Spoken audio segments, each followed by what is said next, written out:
Jadi salah alamat kalau dibilang inisiatornya PDI Perjuangan, karena yang mengusulkan kenaikan itu adalah pemerintah dan melalui Kementerian Keuangan.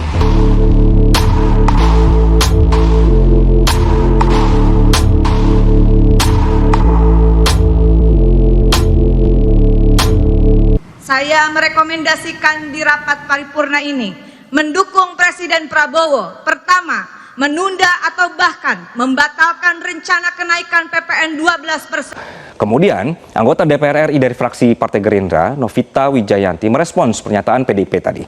Mengatakan bahwa kenaikan PPN 12% yang akan ditetapkan atau diterapkan di Januari nanti, ini berdasarkan Undang-Undang tentang Harmonisasi Peraturan Perpajakan atau singkatannya adalah HPP yang disahkan pada tahun 2021. Novita mengatakan Undang-Undang AKUO merupakan produk kolektif antara pemerintah yang dikuasai PDIP dengan legislatif ketika itu.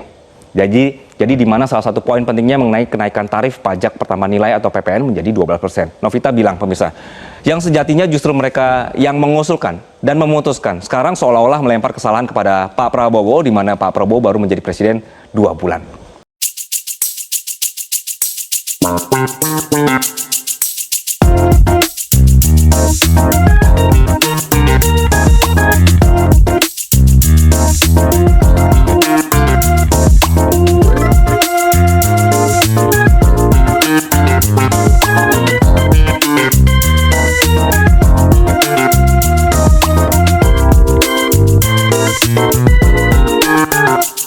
Guys, selamat datang everyone di Med Channel bersama saya Medi Meningga.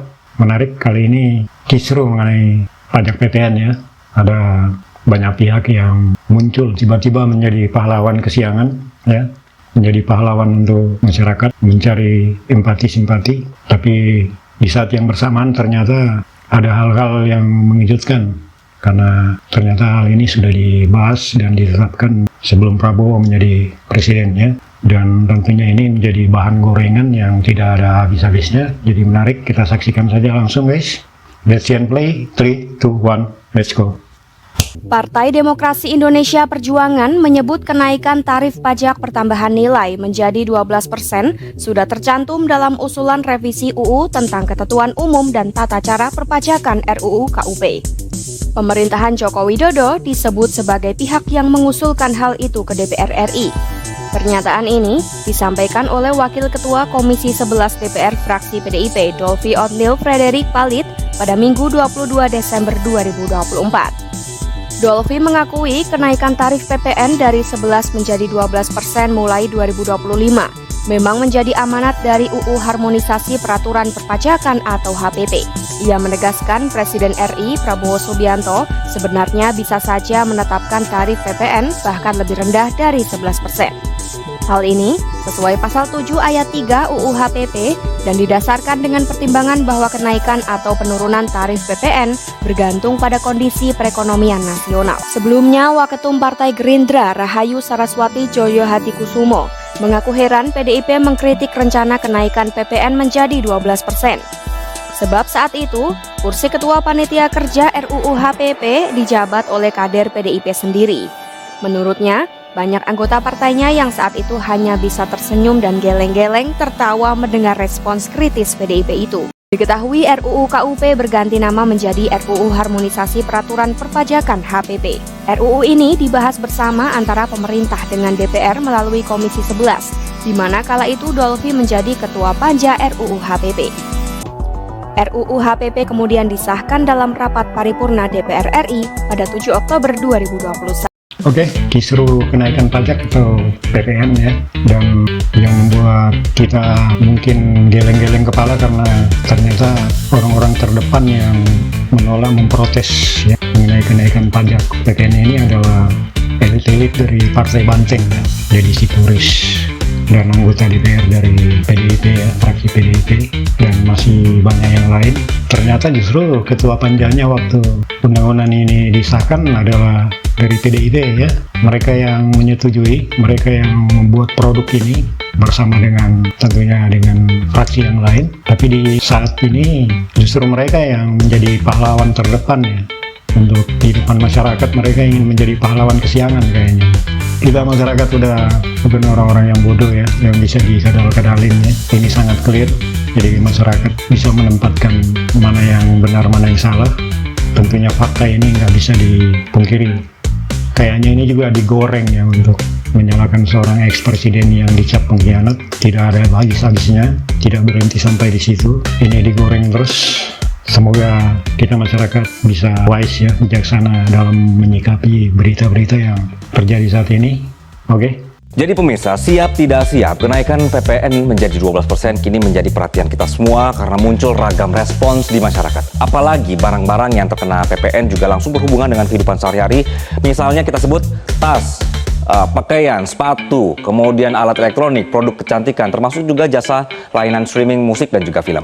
Diskusi publik soal PPN 12 ini belakangan mengerucut soal sebenarnya PPN ini naiknya dari 11 ke 12 ini memang benar hanya naik 1% saja atau dibalik itu justru naiknya 9%. Kami akan coba membahasnya pemirsa dari dua sisi, dari sisi hitung-hitungan warganet yang beredar dan juga dari versi penjelasan dari pemerintah. Kami mulai dari warganet dulu. Jadi warganet ramai saling membagikan video hitung-hitungan PPN 12% versi selebgram Jeremy Pauline yang menjelaskan kenaikan pajak ini sebenarnya 9%. Misal, ini kita tampilkan ya pemirsa di belakang saya. Kalau bisa kita zoom di sini, misal harga barang Rp100.000, terus pajaknya 11%, artinya pajak yang harus dibayarkan Rp11.000. Nah, kalau pajak 12%, maka pajaknya adalah Rp12.000. Naiknya nambah 1.000 atau 1.000 begitu ya. Kalau dilihat dari harga total, kenaikannya memang 1.000, yakni 1%. Namun sebenarnya ini berubah, yang berubah adalah pajaknya, sementara harga barangnya tetap. Jadi kalau mau dihitung atau menghitung pajak harus fokus pada pajaknya. Jadi menurut Jeremy Pauline, berarti kita akan hitung 1.000 atau 1.000 ini berapa persen dari Rp11.000 ke Rp12.000. Jadi 1.000 dibagi 11.000 dikali 100%, yang kalau dihitung sekitar 9,09% atau dibulatkan menjadi 9%. Ini diperoleh pemirsa 9,9% awalnya atau angkanya berasal dari sini. Ini ya, jadi Jeremy Pauline menyebutkan jika pajak memang naik 1%, tetapi nominal pajak yang harus dibayarkan adalah naik 9%. Kemudian videonya menyebar luas. Jadi ini cukup cukup memberikan pandangan yang berbeda di masyarakat. Sekarang kita balik, kita lihat penjelasan dari pemerintah. Ini dia.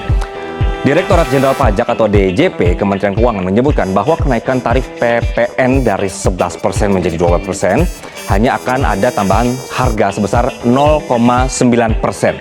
Ini terhadap barang dan juga jasa. Hitung-hitungannya seperti ini pemirsa. Jadi harga minuman bersoda misalnya ya, kita ambil harganya Rp7.000 saat dikenakan PPN 11%, jadinya adalah Rp7.770. Kalau kena 12% berarti naik jadi Rp7.840. Ini kita gambarkan di sebelah sini. Nah, selisih harga barang setelah dikenakan PPN 12% dibandingkan saat dikenakan 11%. Kemudian dibagi harga saat dikenakan PPN 11%, lalu dikalikan 100. Maka dapatlah angka, ini dia pemirsa, 0,9%. Jadi sebenarnya kalau misalnya tadi kita sudah melihat dari dua penjelasan, mana nih yang lebih masuk akal dari dua hitungan tadi? Versi Jeremy Pauline dan juga warganet atau versi pemerintah? Saya akan ajak Anda untuk melihat sorotan lainnya. Pertanyaan berikutnya adalah, apakah benar kalau top up dompet digital dan bayar pakai kris akan kena PPN 12% juga?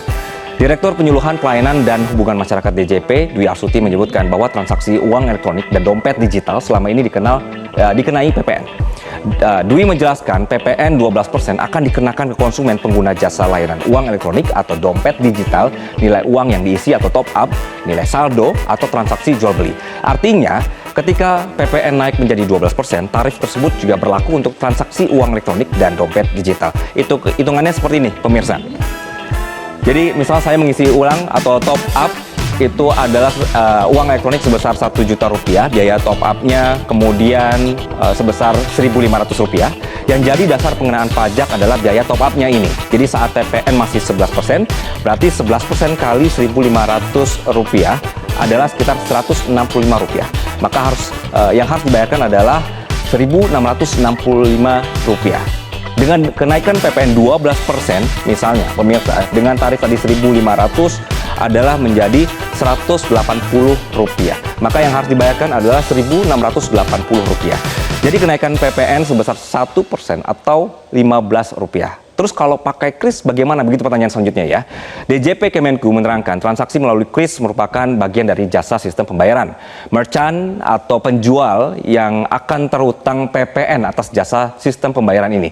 Yang menjadi dasar pengenaan PPN adalah Merchant Discount Rate atau istilahnya adalah MDR atau MDR yang dipungut oleh penyelenggara jasa dari pemilik merchant. MDR ini merupakan kewajiban yang dibayarkan oleh merchant sehingga tidak diperbolehkan untuk dibebankan kepada konsumen yang berpotensi menyebabkan kenaikan harga produk atau layanan. Jadi atau sehingga jumlah pembayaran oleh pembeli ini tidak berbeda baik menggunakan kris maupun cara pembayaran lainnya. Menteri Koordinator Perekonomian Airlangga Hartarto ini juga bilang pemirsa bahwa sudah dijelaskan kris dan e-money ini tidak dikenai PPN 12%. Kita lanjutkan ya. Nah, sudah bergabung bersama kami pemirsa pengamat kebijakan publik ada Alamsyah Saragih. Pak Alamsyah, selamat siang. Selamat siang, Anggi.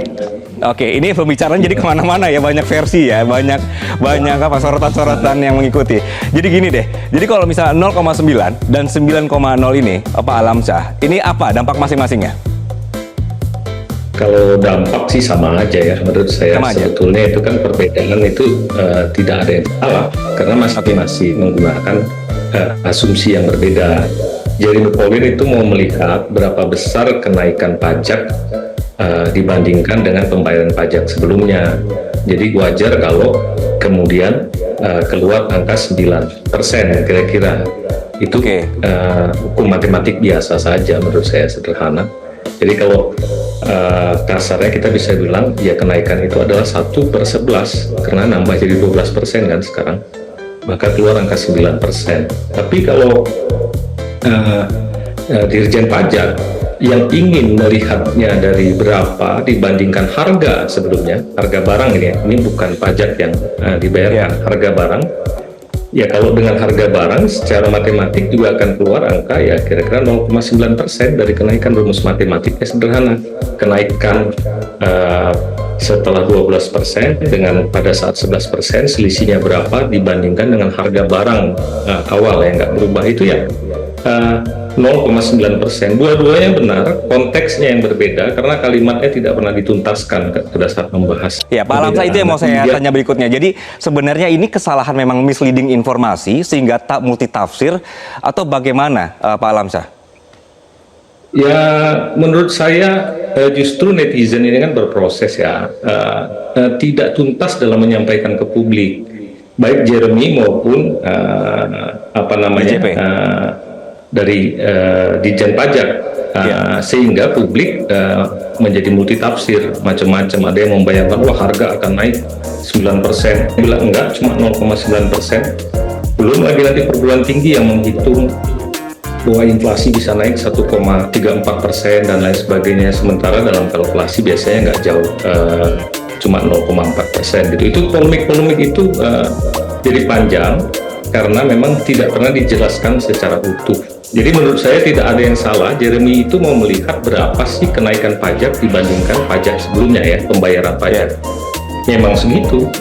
Tapi kalau berapa terhadap harga barang sebelumnya ya Dirjen Pajak juga benar 0,9%. So what gitu ya. Kalau keseluruhan, kalau nanti khawatir dampak terhadap inflasi, hasil perhitungan dengan kompetisional itu biasanya tidak jauh dari 0,4% lah inflasi kita naik, bahkan ada yang lebih rendah lagi gitu ya. Itu yang jauh lebih penting untuk diperhatikan. Sehingga menurut saya hari ini DPR tergiring karena juga ketidakpahaman. Dulu ini mungkin dibikin 12% itu lebih karena menganggap bahwa situasi ekonomi tidak seperti sekarang.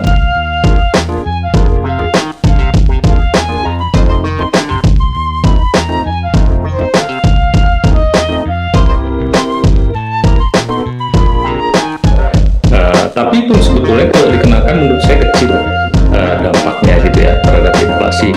Lalu barang apa saja yang kena PPN 12%? Menteri Keuangan Sri Mulyani bilang PPN 12% dikenakan untuk barang-barang mewah atau premium, seperti bahan pangan premium, jasa pendidikan dan kesehatan premium, dan juga barang premium lainnya. Umpamanya seperti daging sapi tapi yang premium, Wagyu, Kobe yang harganya bisa di atas 2,5 bahkan 3 juta per kilonya. Sementara daging yang dinikmati masyarakat secara umum berkisar 50 sampai 200 ribu per kilo, dia tidak dikenakan PPN. Demikian juga dengan kategori barang-barang yang memang dikategorikan sebagai mewah premium dan dikonsumsi terutama untuk kelompok yang paling mampu akan dikenakan PPN. Jasa pendidikan yang premium yang dalam hal ini pembayaran uang sekolahnya bisa mencapai ratusan juta, kesehatan yang premium, dan PPN untuk pelanggan listrik 3.500 hingga 6.600 VA dikenakan PPN.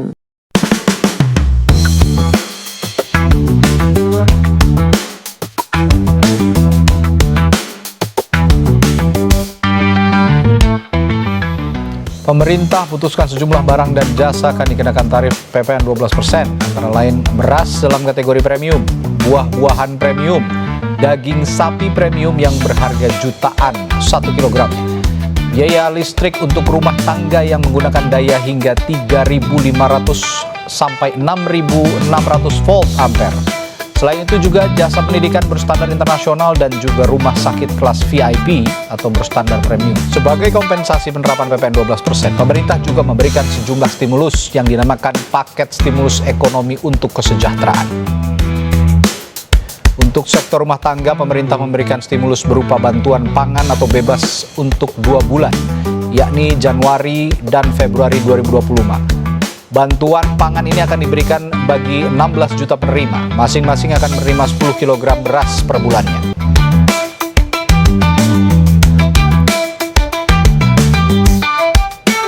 Selain itu, pemerintah juga akan menanggung 1% PPN dari barang-barang kebutuhan penting seperti tepung terigu, gula industri, dan minyak kita. Dengan kata lain, 3 komoditas ini tetap akan dikenai PPN 11%. Stimulus lainnya untuk sektor rumah tangga adalah diskon listrik sebesar 50% yang berlaku selama 2 bulan, yakni bulan Januari dan Februari 2025. Diskon listrik ini diberikan pada pelanggan listrik 2.200 volt ampere atau yang di bawahnya. Ya, jadi guys, semoga bermanfaat. Kita masyarakat Indonesia sudah dewasa dalam menilai apapun isu yang terjadi di Indonesia saat ini. Kita sudah bisa menempatkan posisi kita bisa melihat mana yang benar, mana yang salah. Oke, silakan berkomentar guys, Anda bebas karena di tempat ini netral. Hak bicara ada di tangan Anda. Kita akhiri pertemuan kita kali ini guys. Kita ketemu lagi next time, masih di Med Channel. Salam NKRI. Thank you.